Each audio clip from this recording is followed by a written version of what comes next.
भारत के पूर्व उप प्रधानमंत्री और भारतीय जनता पार्टी के कद्दावर नेता लाल कृष्ण आडवाणी को भारतीय रत्न से सम्मानित किया जाएगा। केंद्र की मोदी सरकार ने लाल कृष्ण आडवाणी को भारत रत्न देने का ऐलान किया है। पीएम मोदी ने कहा कि एल.के. आडवाणी हमारे समय के सबसे सम्मानित राजनेताओं में से एक हैं और भारत के विकास में उनका महत्वपूर्ण योगदान है।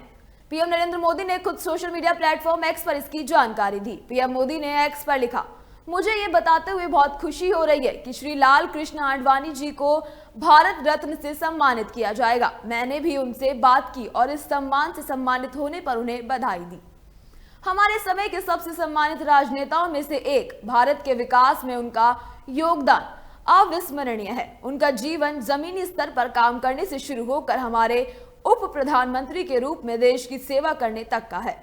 उन्होंने हमारे गृह मंत्री और सूचना और प्रसारण मंत्री के रूप में भी अपनी पहचान बनाई। उनके संसदीय हस्तक्षेप हमेशा अनुकरणीय हैं और समृद्ध अंतर्दृष्टि से भरे हैं। ऐसा कहा जाता है कि राम मंदिर आंदोलन से लाल कृष्ण आडवाणी ने देश की सियासत बदल दी थी। भाजपा के दिग्गज नेता आडवाणी ने 1990 में राम मंदिर आंदोलन की शुरुआत की थी। उन्होंने अयोध्या में राम मंदिर निर्माण की मांग को लेकर सोमनाथ से अयोध्या तक रथ यात्रा की थी।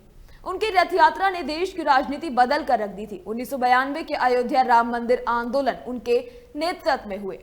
लाल कृष्ण आडवाणी का जन्म पाकिस्तान के सिंध प्रांत में हुआ था। उनकी शुरुआती पढ़ाई कराची में हुई। ऐसा दावा किया जाता है कि पाकिस्तान के पूर्व राष्ट्रपति परवेज मुशर्रफ के साथ सेंट पैट्रिक हाई स्कूल में पढ़ाई की है। उसके बाद उन्होंने सिंध कॉलेज से पढ़ाई की। बाद में उनका परिवार मुंबई आ गया। लाल कृष्ण आडवाणी जब 14 साल के थे तब वो संघ से जुड़ गए। 1951 में वो जनसंघ से जुड़े। उसके बाद 1977 में जनता पार्टी का साथ निभाया। 1980 में बीजेपी का उदय हुआ। इसी के साथ ही भारत की राजनीति में अटल आडवाणी युग की शुरुआत हुई। अटल आडवाणी की जोड़ी ने देश की राजनीति की दिशा बदल दी। लाल कृष्ण आडवाणी अपने सियासी सफर में कई अहम पदों पर रहे।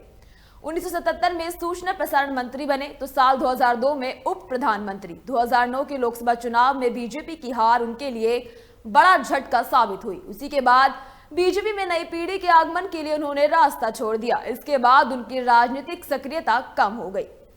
कहा जाता है कि बीजेपी आज जिस मजबूत स्थिति में है उसकी नींव रखने वालों में आडवाणी का नाम अटल बिहारी वाजपेयी के साथ लिया जाता है।